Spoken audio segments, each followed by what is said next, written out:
Welcome to this explainer.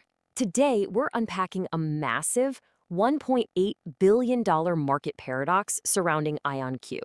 We've got some fascinating data from TKIR to go through, so let's just dive right into the numbers.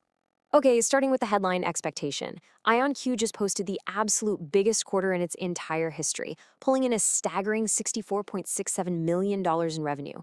For a deep-tech quantum player, that's not just a good quarter, that is a seismic milestone. To put that into perspective, that represents an explosive 755% year-over-year growth. They literally crushed Wall Street's estimates by 30%.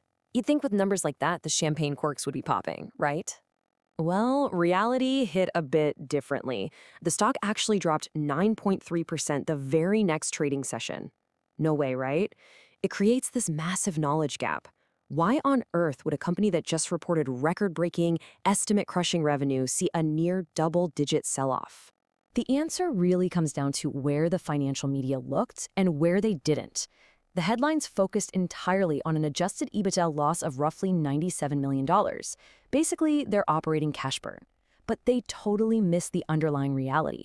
IonQ actually ended the quarter sitting on $470 million in contracted future revenue. That's money essentially locked in, representing a massive 554% year-over-year increase that just got completely ignored. Peeling back the platform. So to understand where that $470 million backlog is actually coming from, we need to look at what they're building right now. See, IonQ isn't just a one-trick pony trying to build a single quantum computer anymore. They're rapidly scaling across 4 distinct markets simultaneously. We're talking networking, where they deployed a national quantum network in Poland and the Florida Lambda Rail, computing, with accelerating global system sales, defense, securing things like DARPA's highly competitive HARQ program, and sensing and cyber, with growing multi-product integrations. Over a third of their sales now come from customers cross-buying across these sectors, which creates incredibly sticky revenue. And this cross-selling strategy is an absolute engine. Their CFO confirmed they are banking $2.50 in future revenue for every single dollar they recognize today. That 2.5 to 1 ratio, that's the compounding snowball driving this massive backlog. Which leads us to a completely different kind of challenge, though honestly, it's a great problem to have.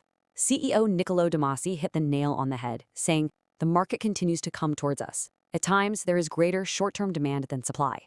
Finding enterprise interest isn't the problem anymore. Manufacturing the actual hardware to keep up, that's the real bottleneck. They need chips and they need them fast." The manufacturing leap. This brings us to the most crucial, forward-looking piece of the puzzle, IonQ's pending $1.8 billion acquisition of SkyWater technology.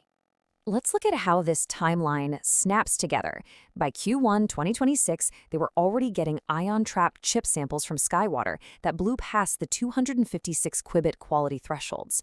With the acquisition expected to close in Q2 or Q3, they're targeting a fully operational quantum computer at their new Boulder lab by late 2026. And looking ahead to 2028, they are aiming for functional testing of 200,000 qubit units.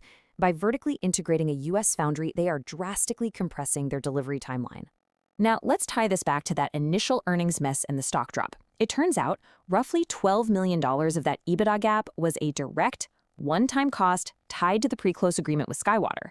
It wasn't some structural flaw in the business, it was literally just the strategic toll they had to pay to get direct access to foundries in Minnesota, Florida, and Texas. It's a non-recurring cost to secure a permanent manufacturing pipeline. Valuation and the verdict. With the platform expanding and that manufacturing bottleneck actively clearing, how is the market actually pricing this deep tech growth compared to its peers? Well, if we look at next 12 months enterprise value to revenue multiples, basically how much investors are paying for every dollar of sales, IonQ is sitting at 57.64.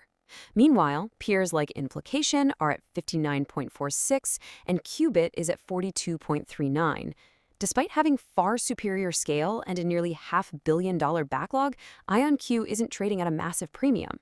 Actually, the data suggests they might be trading at a pretty steep discount.